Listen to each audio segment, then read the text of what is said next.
많은 교회당의 사례들이 시작해서 지금부터 시작 시점부터 지금까지 현재 상황을 자세하게 소개하면서 정리하기 위한 필요성이 느껴져서 시작을 한 토크 방송입니다. 지난번 첫 번째 녹화 후에 많은 분들이 여러 가지 의견을 주셨어요. 그것도 청취해보고, 그리고 또 이제 그런 여러 가지 것들을 듣고 이렇게 좀 고쳐가면서 다시 한번 본격적으로 시작을 하게 되는데요. 오늘 함께 진행을 맡아주실 H 집사님, 홍 집사님 나오셨습니다. 네. 어서 오세요. 또 얼굴 드립니다. 거의 한 달 만에 다시 하는 것 같아요. 한 달도 더 된 것 같아요. 더 된 것 같아요. 네. 네. 근데 그동안 어떻게 지내셨어요? 뭐 무더위와 싸우고. 무더위만 싸우신 게 아니고 다른 것들도 많이 싸우고 계신 것 같은데. 이게 나가다 보니까 뭐 집안 식구들한테 연락도 오고. 그래요? 네. 뭐 명성교회 번하고도 여러 가지 섞여서 제가 다친 줄 알고 또 뭐 연락도 오고 그랬습니다. 뜻밖의 여러 가지 연락을 받았습니다. 다칠 뻔 하신 것도 있잖아요. 네? 지금 다칠 뻔 하셨잖아요. 낯을 막 휘두르시는 분들 앞에서. 네, 아니 뭐 동기들 모임에 나갔더니 그 본 사람이 의외로 많더라고요. 그래요? 네. 이 채널이 의외로 구독자가 있네. 시청률이 높은 채널이라. 근데 그 채널은 지금 임시 폐쇄, 가슴 아픈 폐쇄된, 아무튼, 지난번 실험방송 했던 게 8편으로 잘라서 이렇게 그렇죠. 나갔습니다. 근데 그 후에 여러 가지 그 이야기들을 듣고서 좀 대폭 변경된 것이 있었어요. 파일럿 시험 방송이었으니까 이제 점점 보완해 나가야죠. 좋은 걸로. 그래서 뭐 우선 명칭도 조금 바꿔야 될 것 같다는 이야기도 많이 들었고, 그래서 지금 여러 가지 사실 시작한다고 하면서도 아직도 정하지 못한 방송 명칭을 혹시 의견 있으시면 나중에 좀 얘기 좀. 다음에 이름이 또 바뀔지도 모르네요. 카멜레온. 아무튼 뭐 그래서 저의 경우에는 뭐 너는 현장에 가서 소리도 잘 지르던데 왜 방송에서 이렇게 점잖 떨면서 얘기하냐라고 말씀하시는 분들도 많았고, 그래서 좀 소리 좀 질러보려고 했는데 이게 억지로 잘 안 되는 게 그게 고민이에요. 캐릭터를 어떻게 만드는지 모르겠어요, 저는. 저는 쉴 때 아무 말 안 하고 서 있기만 합니다. 아무튼 오늘 그 시위 때에 뭐 저도 소리를 많이 지르지만 소리 많이 지르시는 분을 한번 모시고 이야기를 한번 들어보려고 합니다. 이분은 소리만 질르시는 분이 아니라 상당히 설득력 있게 얘기하시는 분이에요. 그렇죠. 네. 그렇죠. 설득력이 있어서 쫓겨나. 누구는 소리만 지르는데. 네, 오늘 아쉽게 그 이분하고 같이 나오셔주셨을 또 다른 박 집사님이 계셨는데 그 박 집사님 오늘 새벽에 문자로 출연 펑크를 내신다는 그런 연락을 주셨어요. 다음에 복수의 의미를 담아서 다시 한번 좀 초청을 해야 될 것 같은데 그때 한번 초대해가지고 우리 밥도 좀 얻어먹고 좀 이렇게 좀 보복을 좀 해야 될 것 같습니다. 우리 방송이 아직 인지도가 없어가지고 지난번에 첫 출연해서 빵 꺼내신 분들, 둘째 본 방송에서도 빵 꺼내신 분들 이런 거 그냥 뭐 끌어안고 가야죠. 어떻게 하겠습니까? 영영 안 나올 수도 있습니다. 아무튼 그래서 소리는 안 지르시지만 목소리 하나만큼 우렁차신 우리 박 집사님 모셨습니다. 기현실 이사이시고요. 평신도 행동연대 실행위원으로 또 이 돈줄이 계신 좀 친하게 지내고 싶은 집사님이십니다. 안녕하세요. 지내고 싶다니 반갑습니다. 가장 친하게 지내고 싶은 정 집사님한테 그런 얘기들을. 박재우 집사입니다. 반갑습니다. 네, 저희는 여기서 실명 잘 얘기 안 하거든요. 얘기했다가 또 누가 또 집으로 쫓아올지 몰라가지고 아무튼 용기를 내서 자기 이름 원하시면 제가 이렇게 그 이름 부분 삐 처리할 수 있습니다. 저 박집사 좋습니다. 아무튼 근데 여기 사실 홍 집사님을 비롯해서 저와 박 집사님 또 뻥 꺼내신 또 다른 집사님 전부 다 사실은 우리 평신도연대 회원분들이세요. 그래서 이번 방송이 이렇게 자화자찬 방송이 될 수도 있습니다. 근데 어쨌든 뭐 편파 방송을 하든 뭘 하든 간에 그동안에 평신도 행동연대, 정확하게는 교회개혁 평신도 행동연대죠. 이 단체가 어떻게 시작이 되었고 지금까지 어떤 활동들을 이어왔는지 전반적인 이야기를 하려고 합니다. 지난번 실험방송 때는 사실은 그때는 무슨 H교회라고 했지만 사실은 뭐 제가 책임질게요. 저 그 분당에 있는 그 한신교회 이야기를 다 듣습니다. 뭐 이미 다 아는 분들은 다 아시니까 오늘 이야기 방송을 전반적인 평신도 행동연대의 어떤 역사를 다루는 그런 것이라고도 할 수 있고 평신도 행동연대라는 단체가 어떤 단체인지 소개하는 뭐 그런 것일 수도 있고 아무튼 평신도 행동연대가 왜 태동하게 됐는지를 따지면 그때부터 이야기를 시작하게 되면 한국교회의 영성이 얼마만큼 추락해 있었는지에 대한 것들도 이야기를 해보게 될 텐데요. 그리고 또 개별교회에서 어떤 일들이 벌어져 왔는지에 대한 이야기도 이야기가 될 것 같습니다. 특히 홍 집사님 사실 저 혼자 막 떠들고 있는 것 같아요. 그 다음에 여기에서 홍 집사님이 말씀하실 부분이 있는데 들어갈 틈을 안 주고 그냥 계속 얘기하니까 어쨌든 편파 방송이 될 것 같습니다. 다음부터 집사님이 나오셔야 되는 건데 예. 그래서 뭐 어쨌든 평신도 행동연대의 시작과 현재까지 어떤 역사를 기록하는 그런 방송이 되겠네요. 근데 뭐 이것 때문에 한번 쭉 돌이켜 보니까 나름대로 시간도 많이 흘러갔고 한 활동도 굉장히 많이 있는 것 같아요. 네. 지역도 어느 특정 지역에 한정되지 않고 공통점 하나는 있는 것 같아요. 비리교회와 비리목사에 대한 끊임없는 부르짖음이었다. 뭐 그 정도만 있는 것 같습니다. 또 우리 박 집사님도 참여를 많이 하셨으니까 이제 그런 것들을 한번 얘기를 해보시죠. 예. 마침 이제 명성교회의 이제 재판국 판결도 뭐 최근에 잘 났고 저희가 그렇죠. 보기에 그리고 지금 또 이제 우리가 본격적으로 활동을 한 지 만 2년 그 엄밀하게 이제 우리가 첫 뭐 집회를 가진 거는 뭐 2017년 6월이라고 볼 수 있지만 그 구체적으로 활동하고 하는 게 이제 그때부터 한 2, 3개월 어간에서 본격적으로 하면서 지금 이제 2019년 8월 중반이니까 지금쯤 이제 정리를 하되 뭐 이제 자화자찬이 될지 모르겠지만 오늘은 그 내부에서 같이 했던 그렇죠. 사람들이 한번 돌이켜보고 또 나중에 또 기회가 되면 이제 그 외부에서 어떤 섬기는 교회에 계셨던 분이든지 아니면 일반 그 우리의 가까이 아는 지인 중에서 이걸 이제 곁에서 봤던 분들이 또 평가를 해주면 서로 잘 이해할 수 있지 않을까. 우리 그 평신도 행동연대가 사실은 많은 활동들을 해 왔었는데 저희가 추구하는 것이 어떤 세력화 이런 것들은 좀 계속 굉장히 피하려고 노력해 왔었잖아요. 그렇기 때문에 어떤 뭐 단체의 기자회견이라든가 혹은 어떤 그 실예를 들어서 지난번에 그 명성교회 세습이 불법이다라고 판결했던 2019년 8월 5일 재판국 선고 당일에 저도 현장에 있었었고 그것 때문에 이제 그 선고가 된 그 이후에 예정년이 아니라 예작년 그 목회자 연대 분들하고 장신대 신학생들하고 김수원 목사님 서울 동남로의 그 비대위 분들하고 같이 기자회견을 했지만 사실 저희는 그 자리에 있었지만 그 옆에 서지는 않았어요. 저는 이제 일부러 서지 않았었습니다. 그러니까 그런 점에 있어서 우리가 조금 독특함이 사라졌죠. 평신도 행동연대 시작 배경에서부터 우리 한번 다시 이야기를 해보죠. 2017년이라고 아까 말씀을 하셨잖아요. 2017년에 어떤 일이 배경에서 우리 이렇게 시작이 됐었을까요? 초반 부분은 제 개인적인 어떤 신앙이나 제 경험을 조금 말씀드릴 수밖에 없을 것 같은데 이제 그 부분에 대해서는 또 우리 공통적인 부분은 또 한번 얘기해 주시면 좋겠고 제 얘기를 드리면 2017년 1월 1일 그러니까 2017년으로 해를 바뀔 때가 저한테는 좀 상당히 중요한 해였어요. 저 개인적으로. 그 전까지는 저는 이제 교회학교 교사를 했어요. 교회학교 교사는 주일날 딴 데를 갈 수가 없어요. 그렇죠. 뭐 아침부터.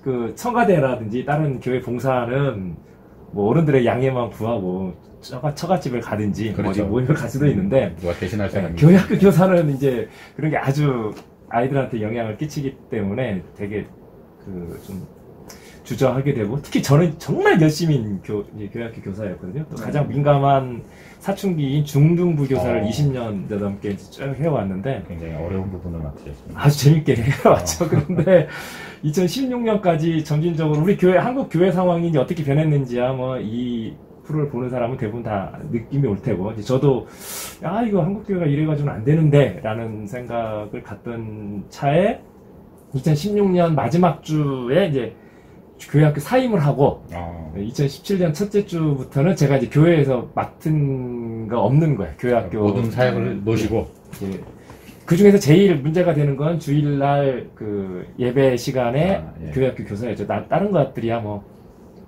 다른 시간에 듣겠지만 되게 위험해 보여요. 이만큼 하시는 게 좋을 것 같아요. 툭 치면 넘어질 것 같은.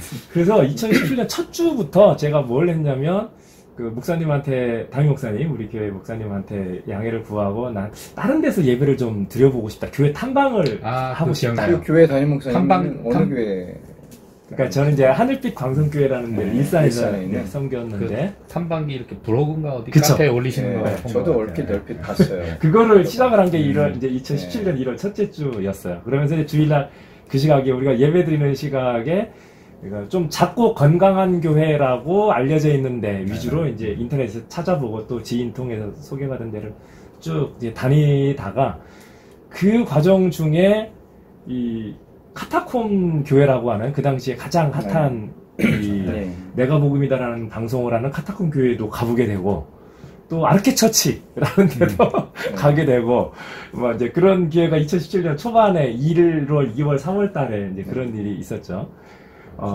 그러던 중에 2017년 5월 달, 4월, 5월 중에 그 카타콤 TV 라디오, 그 당시 카타콤 라디오의 내가 복음이다 해서 그 사랑의 교회 분들을 그 전에도 이제 몇 분 게스트로 초대를 했는데 갱신이 분들을 이제 초대를 해서 방송하는 게 몇 번 진행되면서 그 거기 이제 뭐 카페도 있고 그런데 그 인터넷 네이버 카페도 있고 그런데 거기에서 4월 중에 그 이 내가 복음이다 방송뿐만 하는 게 아니라 오프라인 모임으로 그 각 교회 개혁을 원하는 분들이 이제 모임을 갖는다라는 소식이 이제 들렸어요. 그 카페나 그 방송 속에서. 근데 저는 뭐 제가 깊이 관여한 건 아니었으니까 참 좋은 일을 하는구나. 나는 열심히 교회 탐방을 좀 해야 되겠다.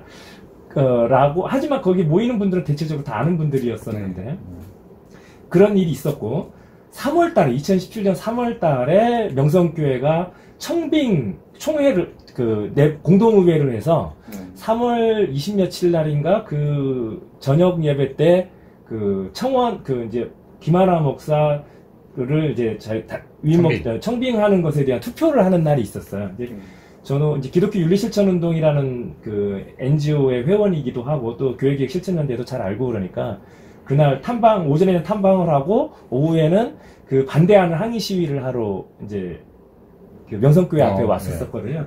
그런 활동도 이제 개인적으로 하고 있었는데,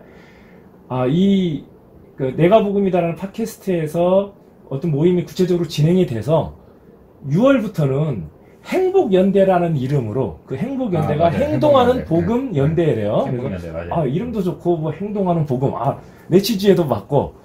그래서 그 모임을 이제 하는데 구체적으로 6월 매달 넷째 주일날에 문제 있는 교회 앞에서 시위를 한다는 거예요. 그래서 그 첫 모임이 6월 25일, 그때 아마 한국전쟁 있는 6.25 전날인가 당일날인가 아마 그랬었는데, 그날 홍대 세교회 앞에서 11시 이제 예배를 앞두고 10시 정도부터 집회를 한다는 거예요. 이건 저는 다른 외적으로는 전혀 모르고 그냥 그 카타콤 라디오 내가 복음이다에서 방송되는 것과 그쪽에서 나오는 뉴스를 가지고서 아는 거죠. 따로 모임은 몰랐었고. 그래서 아무 연락 안 하고 그 모임 장소에 갔죠. 저는 현재 교회 탐방 중이기 때문에 거기 가는데 제약사항은 없어요. 내가 오늘 갈 교회는 홍대 세교회다. 탐방을 가신 거예요? 그 안에는 안 들어가더라도 그 앞에서 또 길이의 예배에도 나름대로 의미도 있을 것 같고, 그렇게 해서 저는 처음으로 그 행복연대에 주관하는 이 교회 앞에서 주일 예배 시간에 그 이제 우리가 항의 시위도 하고 예배도 하는 모임을 전 개인적으로 첫 참석했는데, 그게 어떻게 보면 첫 모임부터 참석을 하게 된 거였죠. 돌이켜보면 그게 2017년 6월달이 첫 번째 집회였거든요. 그렇죠. 1차, 2차가 6월달, 7월달 이렇게 집회를 했는데 두 번 다 홍대세교회 전병우 목사의 성범죄에 대해서 이렇게 비판하는 그런 집회를 했었어요. 근데 미리 말씀해 주셨는데, 집사님은 이제 그 방송이나 이런 것에서 소개하고 안내하는 것을 들으시고 참여를 해 주셨는데, 사실은 홍 집사님이나 저 같은 경우에는 카타콤에서 그걸 하기 위해서 사전 모임을 여러 차례 갔었고. 그러셨구나. 그 중심이셨네. 허경 집사님을 비롯해서 여러 사람들, 그때 양혜선 목사님과 카타콤 그 지하에 들어가면 그 교회당 있잖아요. 그 안에서 여러 차례, 몇 차례 회의를 했었죠. 뭐 기억이 다 나지는 않는데. 저는 한 2차례 정도 했던 것 같고, 처음부터 간 건 아니었고, 예. 아마 저는 참석 못했어도 그 뒤에 또 한 번 정도 하지 않았었나 싶은데, 저는 이제 얘기하시니까 기억이 새롭게 나는데 행복연대, 행복연대가 있었고, 저도 우연히 내가 보기입니다를 들었고, 그 카페 인터넷 가입을 했었고, 듣고 있다가 저는 후원 회원까지 가입했었던 것 같아요. 그동안 카타콤을 후원하신 분. 저는 지금도 그 후원 회원 중에 하나입니다. 좀 사연이 있어서 지금은 안 하는데, 하여튼 그래서 제 기억에 행복연대는 그 한참 박근혜 퇴진 촛불 시위를 할 때도 그 깃발 들고 모임이 있고 저기인데, 저도 그 시위에는 참석을 많이 했는데 그 오프라인상에서 그분들 모임에는 참석을 거의 못 해봤어요. 그리고 이제 뭐 제가 SNS에 대화를 많이 하는 편은 아니니까. 근데 거기 상당히 이제 좀 젊은 분들이 있고, 친구들이 많죠. 내가 껴도 될까? 뭐 그래서 그런 데는 못 끼고 있다가 그러던 차에 이제 어쨌든 뭔가 그 아마 내가 복음이다 그 카타콤 방송에서 이제 뭔가 행동을 좀 하겠다라는 거를 방송을 했었던 것 같아요. 그렇죠. 그리고 이제 전에서 들은 게 그런 모임을 하는데, 이제 첫 번째가 그 성범죄 그 홍대 세교회로 간다 그래서, 저도 뭐 사실 그런데 이렇게 크게 저기 하는 편은 아니었는데, 뭐 제가 다니는 교회에서 갈등은 많이 겪고 있었죠.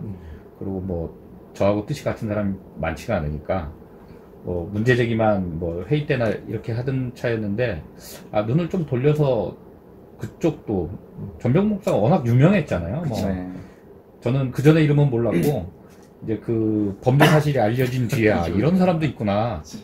근데 너무 뻔뻔스럽고, 그 다음에 그거를 어쩌지 못하는 교단, 교회, 이게 너무 저기해서, 그러면은 나도 한번 가서 자리라도 채워줘야 되겠다. 뭐 그렇게 해서 갔는데, 첫 번째 저희 한 80명? 100명? 뭐 그렇게 모였던 것 같아요. 물론. 항상 초기에는 100여 명 정도 이렇게 연집했었던 것 같아요. 또 이제 그 카타콤 쪽에서 오신 분들이 좀 많이 있었고, 그래서 그때 이제 뵙게 된 분들, 아니면 이름만 알고 있다가 이제 제대로 뵙게 된 분들도 주로 그렇죠. 이제 SNS에서 뭐 많이들 그 교회 개혁의 필요성들을 많이 느끼셨던 분들인데, 사실 이 허기영 집사님이 사랑의 교회 갱신공동체의 허기영 집사님이 이 모임의 주도적인 역할을 하셨어요. 그렇죠. 서로 이렇게 연결고리를 만드시고, 이미 사랑의 교회가 정말 많은 그 인프라라고 해야 되나요? 인적 자원들 네트워크를, 그러니까 사랑의 교회, 지금은 이제 마당 공동체라고 불리지만 그 갱신 공동체에 계신 몸담으셨던 분들이 여기저기를 또 많이 마치 예루살렘 교회가 압박 탄압받은 다음에 사도들과 성도들이 흩어지면서 복음이 전 세계로 흩어졌던 것처럼 사랑의 교회 갱신공동체가 흩어지면서 정말 많은 한국 교회에 많은 그 긍정적인 공헌을 하신 부분들도 있었고, 그 하나가 바로 이런 어떤 지금 이제 평신도 행동연대라는 활동 단체로서 이렇게 출범했다고 해야 되나요? 이렇게 나타나게 된 것이고, 그 배후에서 허경 집사님이 굉장히 많은 노력과 수고를 해주셨고, 사실 저는 이제 저도 역시 다녔던 교회의 문제로 인해서 허경 집사님하고 알게 됐고, 그 집사님이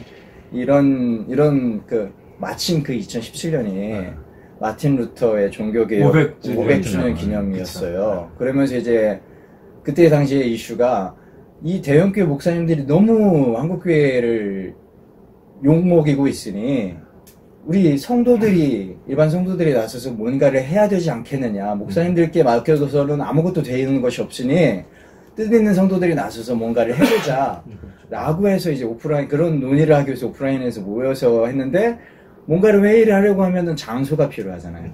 그래서 장소를 이렇게 카타콤에서 연결이 돼서 그 장소에서 아마 제 기억에는 한 4차례 정도 이상 모였던 것 같아요. 매월이 아니라 모임을 이렇게 서로 공지가 되면 이렇게 모이고 했었는데, 밤늦게 가서 하고, 그러다가 이제 첫 번째 집회를 홍대 세교회로 하자. 그래서 이제 6월 달에 이제 이렇게 첫 번째 집회를 하게 됐는데, 그때, 저는 당시에 1차 집회를 할 때 그 다리 다쳐가지고 다리 다쳐 2차 집회와 1차 집회 사이에는 제가 수술을 했어요. 인대가 끊어져가지고 무릎 수술했는데 목발 짚고 2차 집회. 게다가 2차 집회 할 때 비가 엄청 왔었지. 많이 왔어요. 네, 그래가지고 이렇게 목발 짚고 병원에 입원해서 누워있다가 그 간호사 선생님한테 저 외출 좀 교회 좀 갔다 오겠습니다. 외출해가지고 목발 짚고 갔다 왔던 그런 기억도 나고 그러네요. 참. 어떻게 보면 씨앗 같은 역할을 해준 게 그 사랑의 교회. 네. 그리고 또 그분들도 뭐 본인들끼리는 이제 그 강남 쪽에서 예배를 보면서 나름대로 굉장히 인원도 있고 조직도 있고 또 몇 년 동안 노력을 많이 해오셨는데 제 생각에는 이제 뭔가 이렇게 바깥으로 좀 알려주고 파급 효과가 좀 있고 뭐 저기 해서 카타콤 쪽을 아시는 분이 이렇게 같이 한번 우리 이런 활동을 좀 협력을 해보자 이렇게 됐던 것 같아요. 이렇게 됐던 것 같고 그래서 아마 나중에 행복연대하고 이제 말씀하셨는데 행복연대 따로 있고 이제 이 모임을 저기를 하면서 이름이 이제 그렇게 만들어졌던 거 아닌가 제 기억이 드는데 뭐 사실은 자연스럽게 이제 그쪽 대화로 넘어가는데 처음에는 저희가 활동할 때는 카타콤 행복연대라는 이런 그 표현을 쓰기도 했고 행복연대 뭐 이렇게 이야기를 하면서 활동들을 했었어요. 그게 아마 1차, 2차 집회까지 그렇게 사용했었던 것 같습니다. 그런 표현으로. 피켓이 제가 좀 오락가락 하는데 이게 정확하게 체크해보지 않고 왔는데 1차, 2차가 홍대세교회였었고 3차, 4차는 명성교회하고 사랑의 교회를 저희가 갔었거든요. 근데 그 순서가 명성이 먼저였는지 사랑의 교회가 먼저였는지 제가 좀 헷갈리네요. 아마 사랑의 교회가 먼저였었던 것 같아요. 정확하게 6월, 7월 1차, 2차가 홍대세교회, 그다음에 8월에 사랑의 교회 오후에 사랑의 교회가 먼저 그리고 이제 9월 네 번째라고 할 수 있는 그 9월 모임을 새노래 명성교회. 그리고 이제 10월에 다시 종교개혁을 맞아서 사랑의 교회. 다시. 그래서 홍대세교회 2번, 사랑의 교회까지 이제 정기 모임을 10월까지 가고 나서 이제 명성교회가 세습을 하면서 그때부터는 이제 이미 명성교회 세습에 대한 문제는 아까 말씀하셨던 그 시기 2017년 3월 달부터 이미 그런 것들이 사람들이 걱정들이 그리고 이제 교회개혁 실천연대나 세반연 등이 세반연이 이제 중심이 됐죠. 그래서 아마 3월 달에 이미 시위를 했어요. 그렇죠. 명성교회 앞에서 저도 3월 달에 그 앞에 시위를 하러 갔었거든요. 그러니까 이제 그때 이미 교계가 명성교회 세습 문제 때문에 세습이죠. 뭐 대물림 뭐라고 이야기하는 게 무슨 의미가 있습니까? 세습이죠. 세습 때문에 교계 전체가 걱정을 했었었고 이 교계의 걱정이 법과 이런 것들까지도 전부 다 제도와 절차 이런 것들을 다 무시하고서도 끝까지 고집하려고 관철하려고 하는 명성교회의 태도 때문에 결국에는 온 사회가 걱정하는 문제 이슈로 이렇게 확대까지 되어졌었어요. 그러면서 말씀하셨던 10월 새노래 명성교회, 그때 새노래 명성교회를 저희가 가게 됐던 이유가 김하나 목사가 당시에 새노래 명성교회 담임 목사였었기 때문이고 또 뭐 아는 사람 다 알다시피 새노래 명성교회와 명성교회가 별개의 교회라고 하기는 어렵잖아요. 뭐 그런 그렇죠? 여러 가지 이유 때문에 게다가 이제 포항에 계신 포항중앙교회에 여전히 그쪽 분들도 이제 그 서임중 원로 목사의 재정비리 의혹 때문에 많이 고통을 받고 계신 분들인데 아직도 고통받고 계세요. 아마 그 역사를 따지면 사랑의 교회 못지않게 지금 한 6년 정도까지 저렇게 지금 고생들을 하고 계신데 거의 아들한테 세습하고 아니요 세습이 아니고요.